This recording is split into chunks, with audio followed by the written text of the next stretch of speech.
ਮੀਂਹ ਦੇ ਵਿੱਚ ਮੈਂ ਭਿੱਜਦਾ ਆਇਆ, ਵਾਹ ਵਾਹ ਵਾਹ ਵਾਹ ਵਾਹ ਹਿਜਰ ਤੇਰੇ ਵਿੱਚ ਰਿਝਦਾ ਆਇਆ। ਵਾਹ ਜੀ ਵਾਹ। ਤੈਨੂੰ ਵੇਖਣ ਦੀ ਬਸ ਸੌੜ ਸੀ ਮੈਨੂੰ, ਵਾਹ ਨਹੀਂ ਤੇ ਸ਼ਹਿਰ ਆਉਣ ਦੀ ਕੀ ਲੋੜ ਸੀ।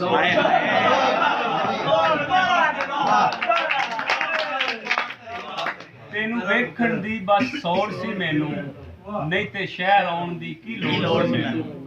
ਤੈਨੂੰ ਵੇਖ ਕੇ ਵੀ ਮੈਂ ਵੇਖ ਨਾ ਸਕਿਆ, ਤੇਰੇ ਘਰ ਵਿੱਚ ਸਾਂ ਘਰ ਪੈਰ ਨਹੀਂ ਰੱਖਿਆ। ਵਾਹ ਵਾਹ ਇਹ ਦੁਨੀਆ ਕਿੱਡੀ ਜ਼ਾਲਮ ਹੈ, ਮੇਰੇ ਅੰਦਰ ਵੇਖ ਕੀ ਆਲਮ ਹੈ। ਵਾਹ ਮੇਰਾ ਹਾਲ ਤੂੰ ਕੀ ਜਾਣੇ, ਰੋਂਦੇ ਮੇਰੇ ਨੈਣ ਨਹੀਂ ਮਾਣੇ। ਵਾਹ ਵਾਹ ਇੱਕੋ ਗੱਲ ਬਸ ਕਹਿਣਾ ਚਾਹਨਾ, ਤੇਰੇ ਦਿਲ ਵਿੱਚ ਰਹਿਣਾ ਚਾਹਨਾ। ਵਾਹ ਕਦੀ ਵੀ ਤੈਨੂੰ ਛੱਡ ਨਹੀਂ ਸਕਦਾ, ਆਪਣੇ ਦਿਲ ਚੋਂ ਕੱਢ ਵਾਹ ਨਹੀਂ ਸਕਦਾ। ਮਾਸ਼ਾਅੱਲਾ ਭਾਈ ਵਾਹ ਬਹੁਤ ਆਲਾ ਤੂੰ ਆਪਣੇ ਘਰ ਵਿੱਚ ਵਸੇ ਖੈਰੀ, ਮੈਂ ਰੋਂਦਾ ਆਇਆ ਪਿਛਲੀ ਪੈਰੀ। ਲੋਕੀ ਮੈਨੂੰ ਪਾਗਲ ਆਖਣ, ਆਏ ਦਿਲ ਲਹੂ ਦੇ ਅਥਰੂ ਰੋਇਆ ਏ, ਕਦੀ ਚੰਨ ਵੀ ਹਾਸਲ ਹੋਇਆ।